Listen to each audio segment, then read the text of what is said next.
Did you know that every year Canadians spend an average of $1,000 per child on sports? This is the biggest spend per capita in the world. Canada's youth sports economy has become an $8.7 billion industry. But now, with many sports unavailable, this has become a massive disruption for parents, coaches, and student athletes. Today, my guests are going to share their perspectives and tips for keeping up. I'm your host, Cathy Thompson. My first guest today is Brent Hurtubise. Brent is a lifetime resident of Burlington. He attended Notre Dame Secondary School and earned his BA from Brock University. Brent has been operating a transportation brokerage and forwarding company called All Ports International in Burlington since 2005. His company has sponsored several sports teams in the past, most recently his daughter's Burlington Barracudas rep hockey team. Thank you so much for being here, Brent. No problem, Cathy. Thank you for having me. The reason I thought it would be great to have you on the show today is because you are so actively involved in sports. Like, you yourself participate in a lot of different teams, work out, you're all about physical fitness. And I know that for both of your kids, you've always been a proponent of staying physically active, competing on teams and things like that. So, when you're thinking about different sports and different ways to invest your time and money in sports for the kids, what are some of those benefits that your family sees besides the obvious physical development of the kids? It's an interesting question. I guess I look at it two ways now. There's definitely a pre-COVID way that I was looking at it earlier, and that would be more along the lines of team sports, sportsmanship, learning to respect your opponent, playing the games by the rules, respecting the officiating, respecting other parents, leading a healthy and active lifestyle, as well as making friends and, networking for the future as well. But I guess that's changed a little bit post-COVID, since they're not playing any sports, my son or my daughter. My wife and I have both kind of looked at it a little differently. And probably the biggest thing we miss is the fact that there's no routine in our life. It really was an anchor. It anchored what we did almost 7 days a week, basically, from after school activities, sometimes before school with swimming. So it's really posed a bit of, not an issue, but like a scheduling. There's a blank space in our schedule now, and we really don't know how to fill that gap. Yeah, really good points there, because that's a huge impact for all of the families that are involved in a variety of sports and different activities, both in school, after school, like you said. And when it comes to an abrupt halt, it's like, now what do we do? How do we fill this time? And, keeping up, it's, your work full time. Yeah, It's, exactly. it's not your job to plan out all the physical activities and do all that stuff. So, yeah, and I really loved your points with respect to the pre-COVID points about being on those teams around, networking for the future. A lot of parents don't even think about that, right? Those connections and respect for the officiating and the competitive aspects of it, I think, are really important as well. Yeah, there's standard things. I mean, I think that's kind of the standard answer you hear a lot of parents say. I want them to be part of a team. I want them to learn, my child to learn how to be, maybe sometimes it's just a supportive role in that team, whatnot, in an office space. It'll teach you different dynamics, etc. But it is difficult when you really lose that routine. Yeah, and so what are you guys doing to fill the routine? How are you making do with the kids? Well, we've been doing a little bit of, we're still kind of active. I mean, my daughter and I will go for walks, take the dog. I think the biggest beneficiary of all of this is dogs. I mean, the dog walking that's been going on has been incredible. So there's been a lot of walking of the dogs. There's been, we'll go for bike rides. We have received different schedules that we can do, like training schedules, stretching exercises. Heather Mishlik, which is Audrey's hockey coach for the Burlington Barracudas, she's tried to keep the girls as active as they can be. And she sent out different puck handling skills, drills that you can do in your driveway. And then Audrey is also part of the IBSA basketball program that's in Oakville, Burlington, Kitchener. It's in different cities throughout Ontario. And the schedule there has been sending out a weekly schedule and then a daily schedule to do different types of stretching exercises, shooting exercises, dribbling, just things to stay, I guess, in shape enough where when the season does resume, you don't get all kinds of injuries that I think a lot of people might be a little bit worried about, especially maybe my daughter's 12, but when they get a little bit older, I think if you're dealing with a 16, 17-year-old, someone that's especially highly competitive and on the cusp maybe of getting a scholarship or getting drafted, something like that, I think injuries probably are really worrisome for some of those athletes. And again, that routine, when you don't have it, might make for a difficult situation when activities resume at full tilt. Yeah, absolutely. Those are great points. And it's really nice to see her coaches making that extra effort now off season to keep them fit, keep them, going with the activities, keep them going with drills and having it top of mind. And so how do you find, you've got all these things coming in and you've got your learning at home, you've got all these things for Audrey to do all day. Do you have a hard time motivating her to do the athletic pieces that are coming from coaches?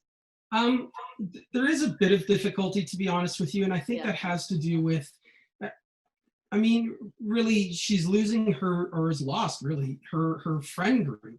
She has her classmates at school, and then she has her second group of friends that she plays basketball with, or hockey with, or flag football with.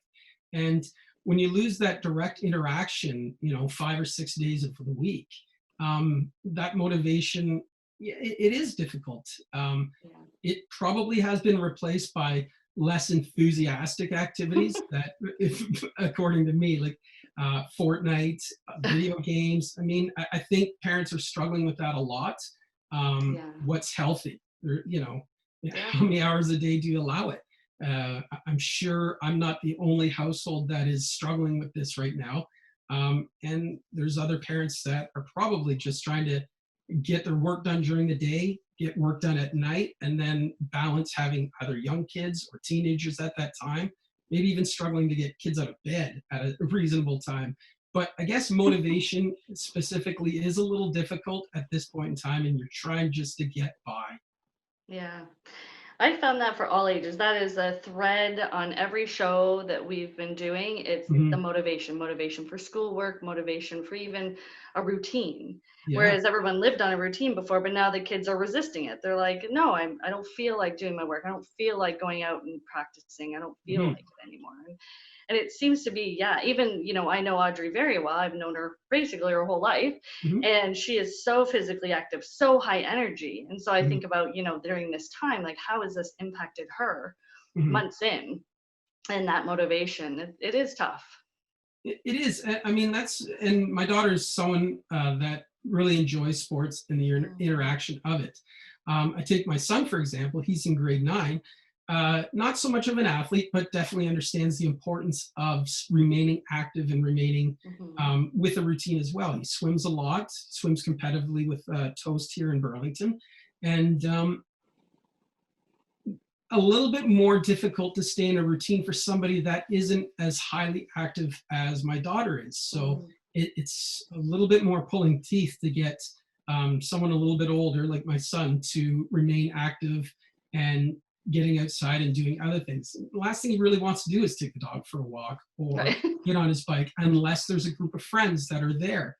And let's face it, during the lockdown, basically, it hasn't really been conducive to socializing that way. So it's been a struggle. Yeah, absolutely. And socialization is such a big part of that sports environment. Even if it's an independent sport, for example, swimming, you're still on a team. You're still, with your coaches, you're still with your other athletes. So yeah, that is taking a toll on a lot of kids, and especially these athletes that are used to that camaraderie and sports. So before we go, can you suggest some resources for parents watching that have helped with your kids, to get them active, to keep them going on their drills and things like that? Yeah, I guess I think a lot of people have tried.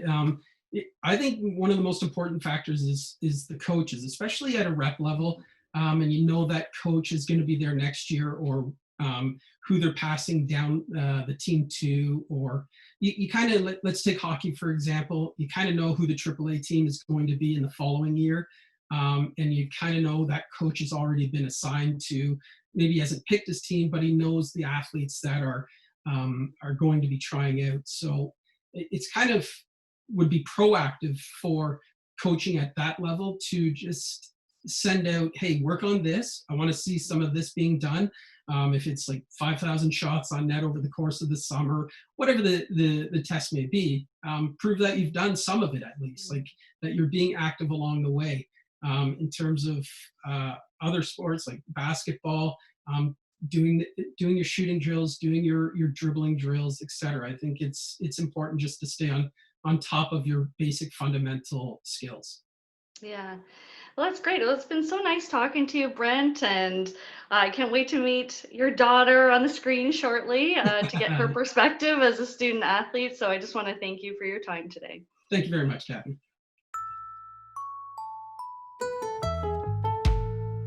My next guest today is Audrey Hurtubise. Audrey has always called Burlington her home. She currently is enrolled in grade 6, and when she isn't completing her homework, she can normally be found tying up her laces, whether that be her skates for the Burlington Barracudas, or Nikes for the Oakville Vistas Basketball Club, or cleats for BMFA's Flag Football Spring League. I'm just tired reading this.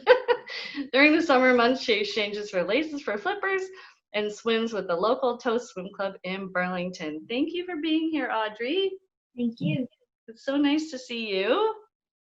Yeah. So I have a couple of questions for you. We're talking about sports today, and you're like a super athletic, charged athlete, go, go, go, high energy girl. And so I wanted to talk to you first about school. So obviously you're not in school. So what's it like learning at home? Well, it seems easy and hard at the same time because, I feel like the work that I'm given isn't as hard as it would be in class, but it's also a bit more difficult because it's hard to reach out to my teacher and ask questions as it would be in class. Yeah. And so do you prefer going to school? Yeah, probably. Yeah. Do you? Yeah. And are your teachers set up different times where you can see them or talk to them at all, or are you just learning on your own? Well, we do have a scheduled Teams call every week at a certain time that's good for everyone, and that's when we talk and all that. Yeah. Wow. And so let's go back to sports for a minute. So can you tell me, of all the sports that you play, I know we didn't even mention half of them, what is your favorite sport? I would have to say hockey just because it's more fun and I get to socialize in a more of a fun way and just be with my teammates more. But basketball, I'm more competitive at it and I feel I'm very good, better at it in just athletic way. So I guess I would like hockey more than basketball. And so do you think, what do you think? Do you think you're going to be able to go play hockey again this winter? Sure. I don't know if we're gonna have a hockey season or not, but I hope so. Yeah, I hope so too. I'm sure everybody misses each other on your team. Yeah. So what are some of the fun activities that you can suggest to other kids that are watching that you might be doing with your family? How can they stay active? Well, I like to go to the dribble around, and the parks have opened up a little bit, and they've opened up the basketball court, so I'll go there and shoot a little bit. And I got rollerblades just to keep active on hockey, and so I'll just go to the parking lot near the park and just roll around on my rollerblades. And well, our basketball camp, training camp, has it's IBSA. It has exercises or warm-ups or something you can do each day to keep you active and in shape. And there's you could do each day is different. So there could be just dribbling and shooting and all that on the first day. Then on the second day, it could be more like warm-ups, like doing high kicks, doing karaoke, squats, and all that. Oh, that's cool. Yeah, and I think your dad sent me some resources for that. So that's going to be on our website, actually. Well, I just wanted to say thank you so much, Audrey. I'm so impressed with all your sports and everything that you do. Keep being active, and thank you so much for being here. Thanks for having me.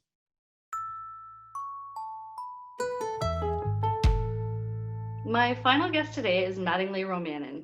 Mattingly played minor league baseball for the Toronto Blue Jays for 3 seasons and is the head coach for the 16U Burlington Bulls elite baseball team. He is also the general manager and lead instructor for Power Alley Baseball in Burlington. He's got some great information to share with families and athletes on how to stay focused and ready for the season, if it ever happens. Thank you for being here, Mattingly. Of course, thanks for having me. No problem. So, what do you know about baseball? Is there anything happening right now this summer in Ontario and Burlington? Do you have any info for us?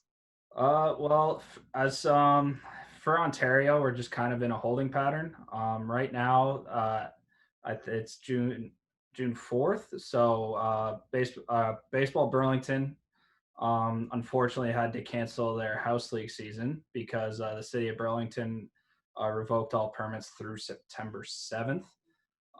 So unfortunately that had to happen. But the rep programs are still planning on running whenever we get the go ahead from Baseball Ontario. And again, so Baseball Ontario is meeting up on June 11th to kind of reevaluate.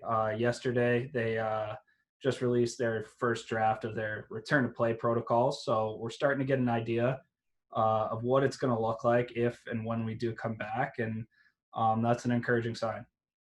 Yeah, that's absolutely an encouraging sign. And is it those protocols that they've drafted up so far, are they far outside of what you think you could manage as an organization, or do they sound like something you guys could do?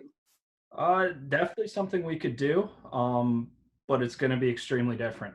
Just reading through those, baseball this summer at least would look a lot different if it is to happen. So, but I think the boat with a lot of us, even like if you look at retail stores or grocery stores or stuff like that, we all have to make adjustments because it is bigger than really all of us. So there will be necessary adjustments if we're trying to play.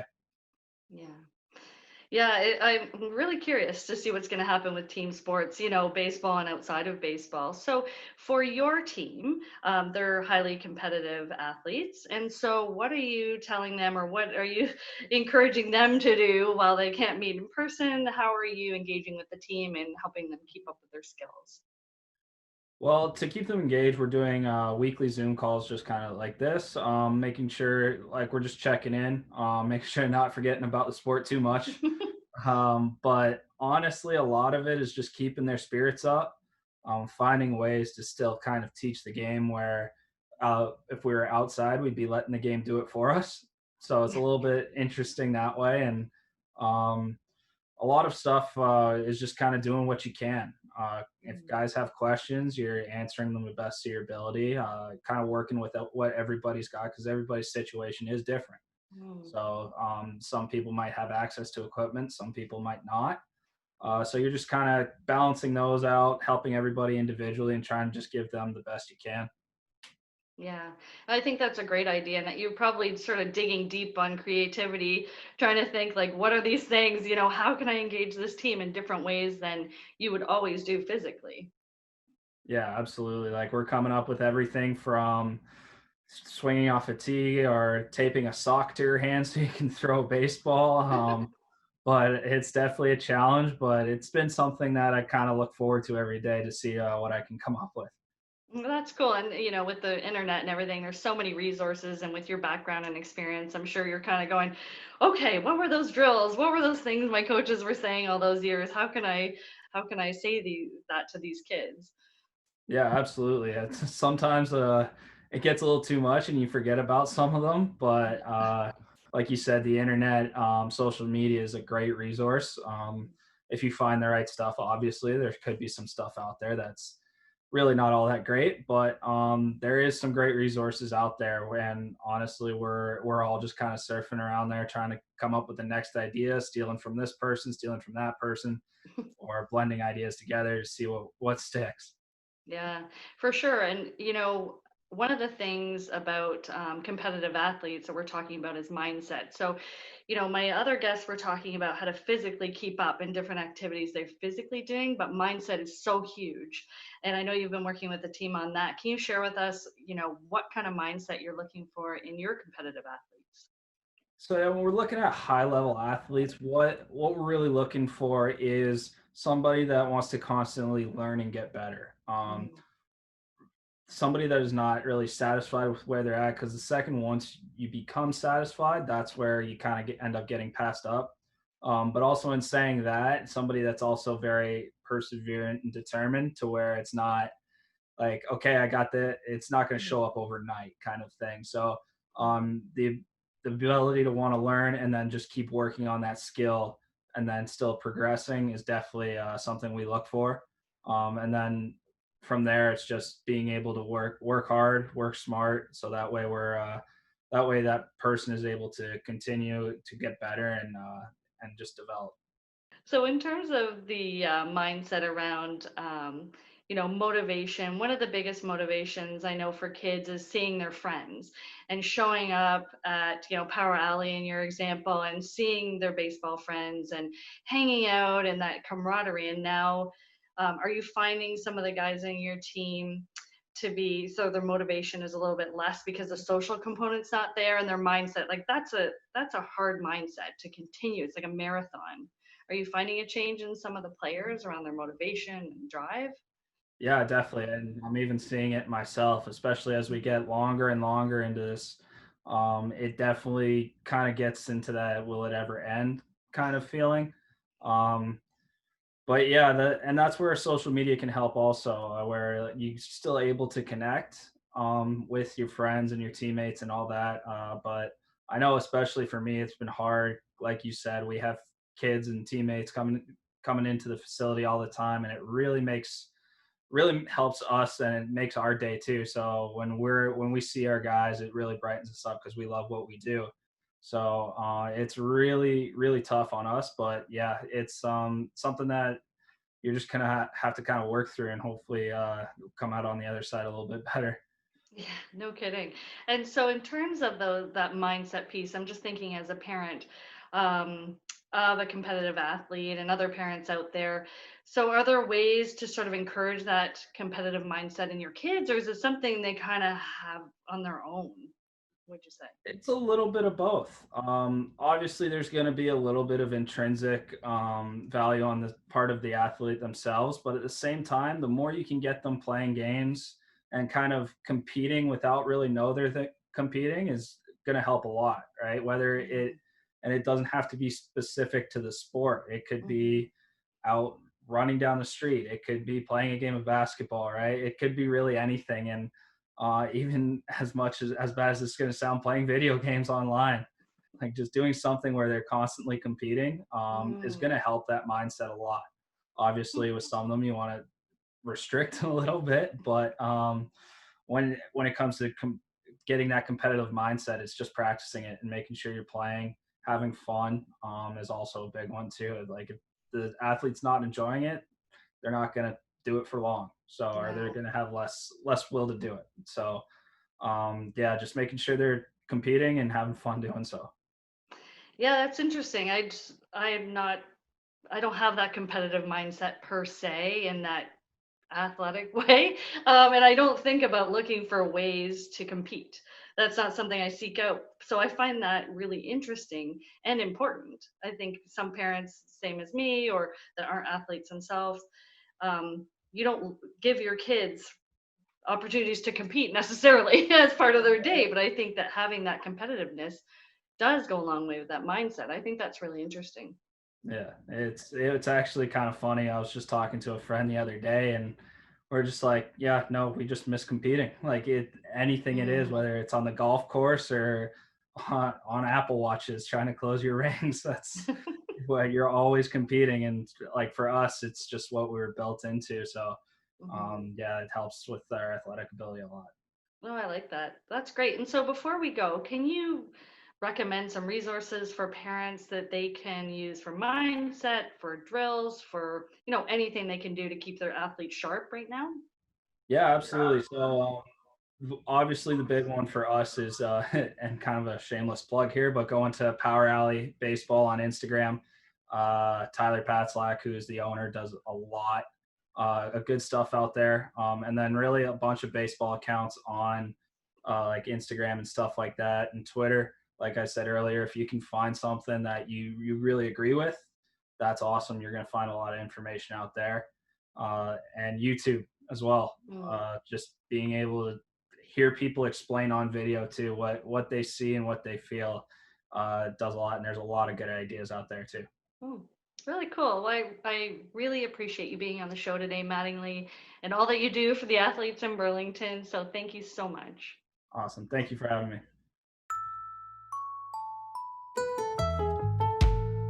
I just want to extend a huge thank you to all of my guests today. I thought their perspectives were really good in terms of the different ways that we can keep up with competitive sports during this time.